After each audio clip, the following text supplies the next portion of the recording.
बीते एक हफ्ते के भीतर ईरान ने तकरीबन 6 से 7 जहाज़ों पर हमला किया है। इनमें कम से कम 3 जहाज़ ऐसे थे जिन पर भारतीय क्रू मेंबर्स सवार थे।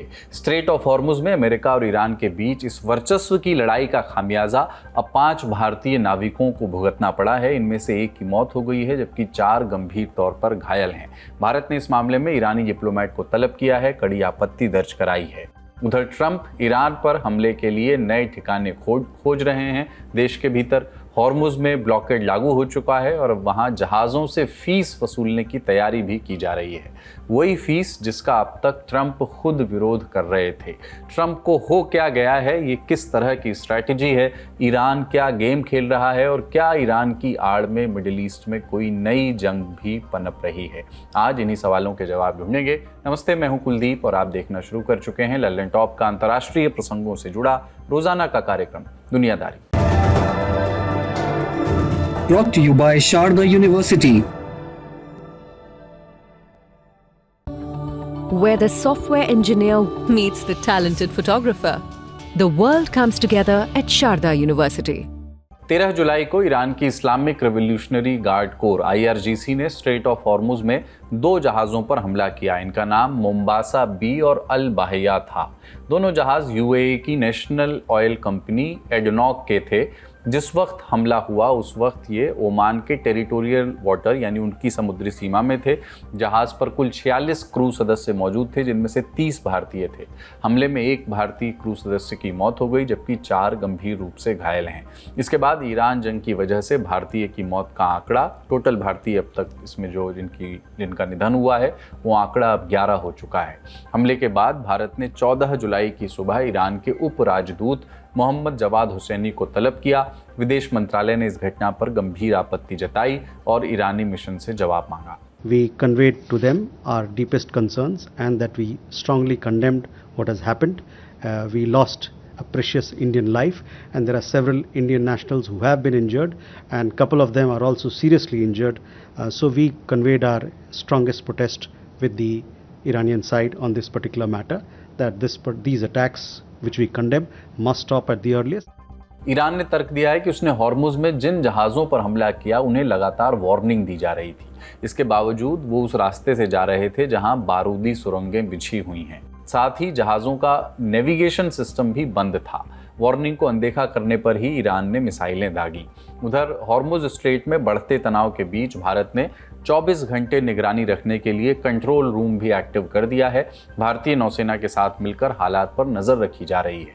मीडिया रिपोर्ट्स के मुताबिक फिलहाल फारस की खाड़ी में भारत के झंडे वाले 7 जहाज मौजूद हैं जिन पर 148 भारतीय नाविक हैं। इस बेड़े में 3 कंटेनर जहाज, एक कच्चा तेल ले जाने वाला टैंकर, एक ऑयल केमिकल टैंकर, एक बल्क कैरियर और एक ग्रेजर शामिल है। तमाम हमलों और दुनिया भर में हो रहे विरोध के बावजूद अमेरिका और ईरान के बीच तनाव कम नहीं हो रहा। 13 जुलाई की रात भी लगातार तीसरे दिन ईरान पर अमेरिका की बमबारी जारी रही। अमेरिकी सेना की माने तो उन्होंने ईरान पर करीब 5 घंटे तक लगातार हमले किए। बदले में ईरान ने भी बहरीन, कुवैत जैसे खाड़ी देशों को निशाना बनाया। IRGC ने दावा किया कि उसने हॉर्मुज के ऊपर उड़ रहे अमेरिकी MQ-1 ड्रोन को मार गिराया। इस बीच ईरान पर दबाव बढ़ाने के लिए अमेरिकी राष्ट्रपति ट्रंप ने अब ईरान के पिकैक्स माउंटेन पर हमला करने की धमकी दी है। ट्रंप ने कहा है कि पिकैक्स पर अमेरिकी सेना की नज़र बनी हुई है, हम जल्द ही वहां हमला कर सकते हैं। पिकैक्स माउंटेन ईरान के सबसे सुरक्षित और मजबूत परमाणु परिसरों में न्यूक्लियर कैंपसेस में से एक माना जाता है। ये ठिकाना तेहरान के साउथ में मौजूद है और पहाड़ के अंदर 2 बड़ी सुरंग परिसरों में बनाया गया है। इसे इतनी गहराई में बनाया गया है कि इसे पूरी तरह नष्ट करना बेहद मुश्किल माना जाता है। अमेरिकी खुफिया एजेंसियों के मुताबिक ये कॉम्प्लेक्स सैकड़ों मीटर मोटी ग्रेनाइट चट्टानों के नीचे बना हुआ है ताकि बंकर भेदने वाले सबसे शक्तिशाली बमों से भी इसे नुकसान न पहुंचे। इसी वजह से पश्चिमी खुफिया एजेंसियों को शक है कि ईरान यहाँ एक गुप्त यूरेनियम एनरिचमेंट सेंटर तैयार कर रहा है। उनका मानना है कि ये ईरान के परमाणु कार्यक्रम के लिए एक बैकअप हो सकता है। हालांकि ईरान इन आरोपों को खारिज करता रहा है। तो अब ट्रंप पिकैक्स माउंटेन पर हमला करेंगे या नहीं ये तो नहीं पता, लेकिन हॉर्मुज में ज़रूर दोनों देशों के बीच जंग छिड़ सकती है। आपको पता ही है कि कल यानी 13 जुलाई को ट्रंप ने ऐलान किया था कि वो हॉर्मुज स्ट्रेट में वापस से नेवल ब्लॉकेड लगा रहे हैं, लेकिन ये ब्लॉकेड सिर्फ ईरानी जहाज़ों के लिए होगा। बाकी देशों के जहाज़ यहाँ से गुजर सकते हैं और अमेरिका उन्हें सिक्योरिटी ब्लैंकेट देगा, लेकिन इसकी एक कीमत होगी। हॉर्मुज से निकलने वाले जहाज़ों को सुरक्षित रास्ते के बदले अमेरिका को 20% टैक्स देना होगा। पर अब ट्रंप के इस प्रस्ताव ने कई सवाल खड़े कर दिए हैं। मसलन अमेरिका 20% फीस वसूलेगा, लेकिन 20% किस चीज़ का? क्या ये उस कुल लागत का 20% होगा जो अमेरिका हॉर्मुज की सुरक्षा और नाकेबंदी तोड़ने पर खर्च कर रहा है, या फिर उस खर्च को जहाज़ों की संख्या से डिवाइड करके, बांट करके तय किया जाएगा, या फिर ये फीस इस हिसाब से ली जाएगी कि जहाज पर जो माल लदा है उसकी कीमत कितनी है और उसका 20% कितना होगा। अमेरिका ने अब तक इस पर कोई जानकारी, कोई सफाई नहीं दी है, लेकिन एक्सपर्ट्स की माने तो ये एक संभावना भी है कि अमेरिकी नौसेना जहाज़ों को सुरक्षा देने में जितना खर्च करती है उसका 20% शुल्क लिया जा सकता है। शिपिंग एक्सपर्ट जॉन मैकाउन ने अमेरिकी मीडिया CNN से कहा कि किसी भी सूरत में ये फीस इतनी ज़्यादा हो सकती है कि कोई भी शिपिंग कंपनी उसे चुकाने को तैयार नहीं होगी। आमतौर पर शिपिंग कंपनियां माल की कुल कीमत का सिर्फ 2 से 3% ही परिवहन शुल्क देती हैं। अगर ये फीस 20% या उसके आसपास हुई तो बिजनेस के लिहाज से कंपनियों को बहुत महंगी पड़ेगी। हालांकि आखिरी फैसला सिर्फ जहाज मालिक नहीं करेंगे, बीमा कंपनियां भी इसमें बड़ी भूमिका निभाएंगी। अगर उन्हें लगा कि हॉर्मुज से गुजरना बहुत ज़्यादा जोखिम भरा है तो वे जहाज़ों का बीमा करने से ही इनकार कर सकती हैं, फिर चाहे जहाज़ मालिक अमेरिकी सुरक्षा के लिए पैसा देने को तैयार ही क्यों ना हो जाए। तो ये पूरा मामला इसलिए भी विवादित है क्योंकि हॉर्मुज एक अंतर्राष्ट्रीय समुद्री मार्ग है। अंतर्राष्ट्रीय कानून के मुताबिक यहाँ से गुजरने वाले जहाज़ों को बिना किसी रोक टोक के आने जाने का अधिकार है। ईरान पहले भी यहाँ से गुजरने वाले जहाज़ों पर सर्विस फीस लगाने की बात कर चुका है, लेकिन फिलहाल ऐसी कोई व्यवस्था लागू नहीं है। यूनाइटेड नेशंस की समुद्री agency international maritime organisation IMO ने कहा है कि हॉर्मुज जैसे इंटरनेशनल स्ट्रेट से गुजरने वाले जहाज़ों पर टोल या कोई भी फीस नहीं लगाई जानी चाहिए। अंतर्राष्ट्रीय कानून के मुताबिक यहाँ से सभी देशों के जहाज़ों को बिना किसी शुल्क के गुजरने का अधिकार है। UN का समुद्री कानून UNCLOS भी यही कहता है। ब्रुकिंग्स इंस्टीट्यूशन के विदेश नीति के एक्सपर्ट हैं रॉबर्ट केगन। उनका मानना है कि अगर अमेरिका खुद टोल वसूलेगा तो वो उसी सिद्धांत को कमज़ोर करेगा जिसके आधार पर वो अब तक ईरान का विरोध करता रहा है। इससे अमेरिका का फ्रीडम ऑफ नेविगेशन यानी समुद्री मार्गों पर सभी देशों की आज़ाद आवाजाही वाला तर्क कमज़ोर पड़ जाएगा। तो क्या अमेरिका वाकई हॉर्मुज में टोल वसूलने पर आगे बढ़ेगा? इसका स्ट्रक्चर क्या हो सकता है? हमने एक्सपर्ट से पूछा। मुख्यतः अगर कोई टोल वसूलता है इंटरनेशनल वाटरवे से यानी अंतर्राष्ट्रीय जल मार्गों से, तो वो United Nation convention law of the seas के खिलाफ जाती है, क्योंकि ये एक एस्टैब्लिश्ड प्रिंसिपल है कि एक सर्टेन डिस्टेंस से, कोस्टल डिस्टेंस से वो इंटरनेशनल वाटरवेज होता है। और ऐसे में अनलेस एंड अनटिल उसको डेवलपमेंट या उसको रख रखाव के लिए अगर किसी ने पैसे इन्वेस्ट नहीं किए हैं, जैसे सुएज कैनाल और पनामा कैनाल चूंकि इन्वेस्टमेंट है जिसका वो रिटर्न चाहते हैं जिसने भी उसमें पैसा निवेश किया है, तो वैसी स्थिति में हॉर्मुज में United Nation convention law of the seas बहुत क्लियरली कहता है कि इंटरनेशनल वाटरवेज में आप किसी भी तरह का टोल वसूली या उसको जो नाम दे दें आप नहीं कर सकते। तो अगर पहले अब्बास अरागची या ईरान कह रहे थे कि वो टोल वसूलेंगे, जो भी नाम देते थे वो, अगर अमेरिका कहता है तो वो UN convention law of the seas का वायलेशन है। हालांकि अमेरिका ना उसने साइन किया है ना उसका अनुमोदन करता है, लेकिन इन प्रिंसिपल सब लोग ये मानते हैं कि freedom of navigation in the high seas या सीज पर वो काबिज रहते हैं। और उन्होंने कई बार टेस्ट किया, भारत के साथ भी उन्होंने कहा है कि जो फ्रीडम ऑफ नेविगेशन है उस राइट को एक्सरसाइज किया है। भारत में भी उन्होंने अपने शिप्स भेजे थे। तो कहने का मतलब है अगर वो करते हैं तो वो इलीगल होगा। हालांकि 20% जब वो कहते हैं वो एक ग्रे जोन है, लेकिन 20% अमूमन शिपिंग कंपनीज यही मान रही हैं कि 20% of the value of the cargo, तो वो बहुत ज्यादा हो जाता है। मतलब 160-170 करोड़ पर कंटेनर या कार्गो शिप, पर कंटेनर शिप या कार्गो शिप होता है। तो ये तो गलत होगा। ईरान कहता था, अभी भी कहता है कि वो करेगा। हालांकि वो कहता है कि वो अभी तक पैसे वसूलने की जो अरेंजमेंट है वो शुरू नहीं किया है। लेकिन इसमें एक बड़ा अजीब सा एक सिचुएशन हो रही है। आर्टिकल 5 जो एमओयू का है, जो 60 दिन के लिए उन्होंने अग्री किया था, उसमें ये स्पष्ट लिखा है कि 30 दिन तक कोई टोल वसूली नहीं की जाएगी, और 60 दिन तक कोई टोल वसूली नहीं की जाएगी, 30 दिन तक बिल्कुल इसको सेफ कर दिया जाएगा, जितने भी माइंस हैं उनको क्लियर किया जाएगा। उसके बाद ओमान और ईरान मिलकर डिसाइड करेंगे कि क्या करना है। तो ये एक बड़ा ओपन सा एक विंडो खुला रखा है ईरान के लिए एटलीस्ट। ओमान हालांकि कहता था उसका नाम नहीं आना चाहिए, नाम डला है उसका। तो ईरान ने एक बहुत बड़ा ईरान के लिए बहुत बड़ा विंडो अमेरिका ने इस एमओयू में छोड़ा है। अमेरिका के सामने चैलेंज सिर्फ अंतर्राष्ट्रीय कानून का नहीं है। ईरान के विदेश मंत्री अब्बास अरागची ने एक्स पर लिखा कि अमेरिकी राष्ट्रपति एकदम सही कह रहे हैं, जो भी हॉर्मुज में जहाज़ों को सुरक्षा देता है उसे इसके बदले फीस ज़रूर मिलनी चाहिए। ईरान हमेशा से हॉर्मुज स्ट्रेट का रखवाला रहा है और रहेगा, लेकिन 20% टैक्स बहुत ज़्यादा है, हम ये अन्याय नहीं करेंगे।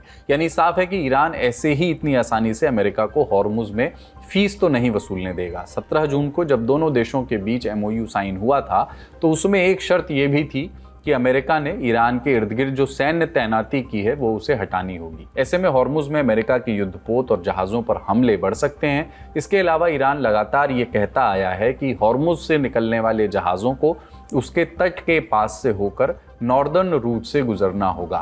ईरान ने अब तक जिन जहाज़ों पर हमला किया है वो सभी ओमान तट के करीब से सदर्न रूट से जा रहे थे।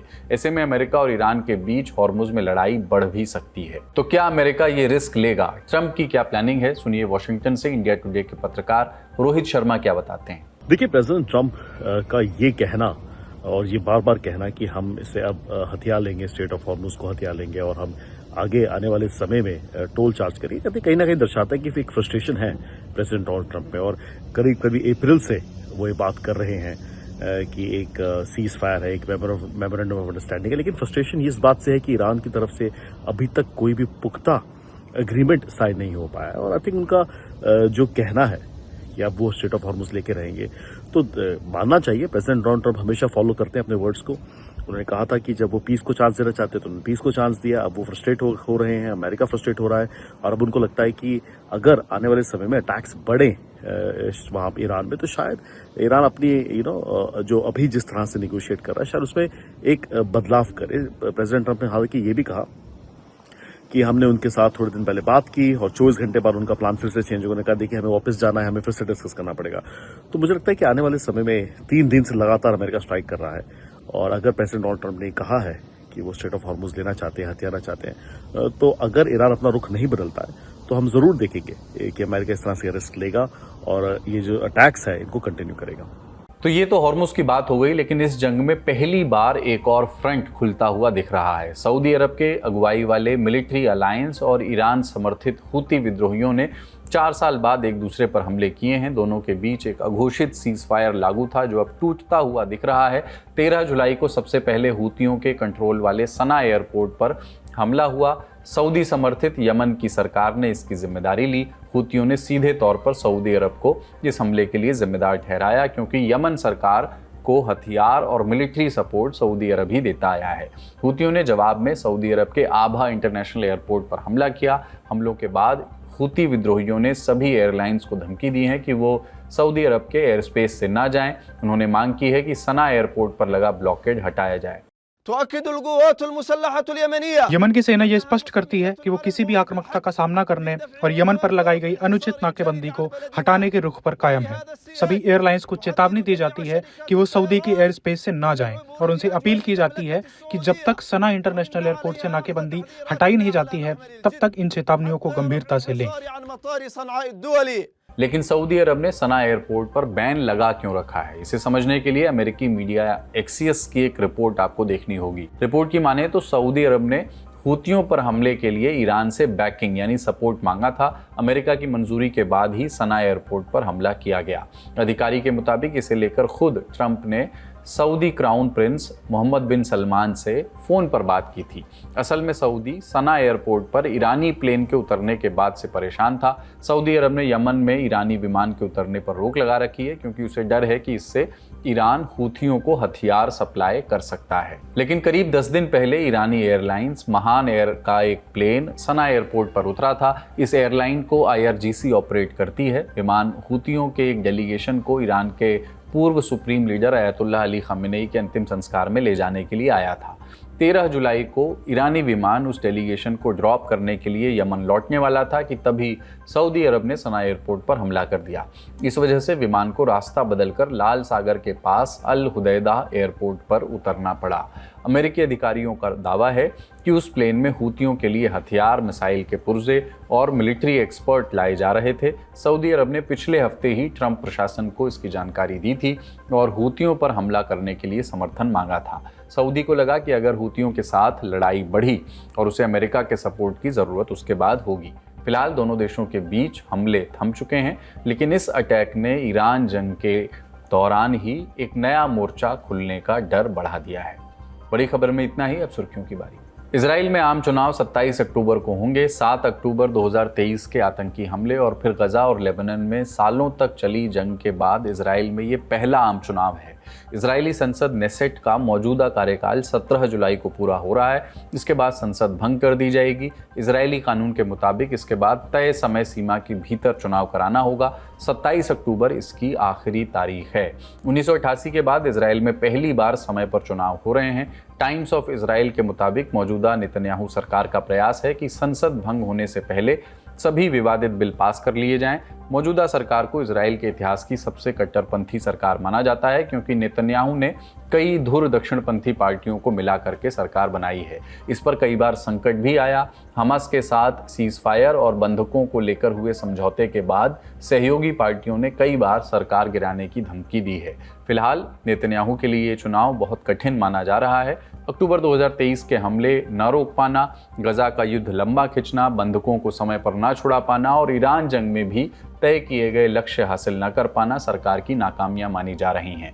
इजरायली मीडिया के पोल्स के अनुसार अगर आज चुनाव होते हैं तो नेतन्याहू और उनकी सहयोगी पार्टियां बहुमत से काफ़ी पीछे रह जाएंगी। वहीं मौजूदा विपक्षी गुट बहुमत के करीब दिख रहा है। सर्वे में खुद नेतन्याहू भी प्रधानमंत्री पद की रेस में बिछड़ते हुए दिख रहे हैं। पोल्स के मुताबिक इजरायली सेना के पूर्व प्रमुख और यशर पार्टी के लीडर गादी आइजेनकोट पीएम पद के लिए लोगों की पहली पसंद है। 43% लोग उन्हें प्रधानमंत्री देखना चाहते हैं। नेतन्याहू उनसे काफ़ी पीछे चल रहे हैं, जिन्हें 34% लोग अपनी पसंद मानते हैं। ऐसे में नेतन्याहू के लिए चुनौती होगी कि वो इन पोल्स को गलत साबित करें और फिर से इजराइल की सत्ता पर काबिज हों। भारत ने 2028-29 के लिए संयुक्त राष्ट्र सुरक्षा परिषद यानी UNSC की नॉन परमानेंट सीट के लिए अपनी दावेदारी पेश कर दी है। विदेश मंत्री S जयशंकर ने न्यूयॉर्क में संयुक्त राष्ट्र के हेडक्वार्टर से भारत का कैंपेन लॉन्च किया। उन्होंने कहा कि इस कैंपेन में भारत की थीम रहेगी शांति, SHANTI, जिसका फुल फॉर्म है security, human assistance, accountability, new opportunities and innovative technology. यहाँ पर यह जानना ज़रूरी है कि UNSC में 5 परमानेंट मेंबर्स के अलावा 10 नॉन परमानेंट मेंबर होते हैं। ये 2 साल के लिए दुनिया के अलग अलग क्षेत्रों से चुने जाते हैं। ऐसे में 2028-29 के लिए एशिया पैसिफिक रीजन की 1 सीट खाली हो रही है। भारत इसी सीट पर अपनी दावेदारी पेश कर रहा है, चूँकि तजिकिस्तान ने भी सीट पर दावा किया है। इसलिए अब दोनों के बीच चुनाव होगा, जो कि UN के मेंबर देश मिलकर के तय करेंगे। इससे पहले भारत 8 बार UNSC का नॉन परमानेंट मेंबर रह चुका है। इस बार के कैंपेन में भारत ने maritime security, counter terrorism, global south interest और टेक गवर्नेंस जैसे मुद्दे उठाए हैं। देखना होगा कि इसमें भारत को सफलता मिलती है या नहीं। आज का दुनियादारी यहीं समाप्त होता है। अपना और अपनों का ख्याल रखिए। ललन टॉप देखते रहिए। शुक्रिया। शुभ रात्रि।